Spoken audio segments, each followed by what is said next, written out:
Padi Hijau.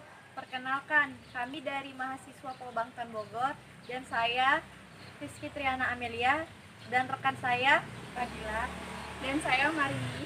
Kesan kami selama melaksanakan PKL di Green Corner Hidroponik Palembang dimulai dari tanggal 16 Juli 2020 sampai dengan 16 Agustus 2020 sangat menyenangkan karena kami dapat belajar dan menambah ilmu dari awal persiapan lahan sampai dengan pasca panen.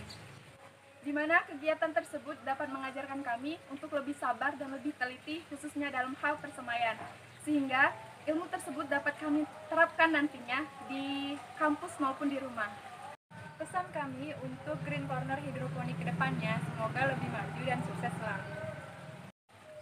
Terima kasih kami ucapkan kepada Green Corner Hidroponik Palembang yang telah memberikan ilmu yang bermanfaat bagi kami.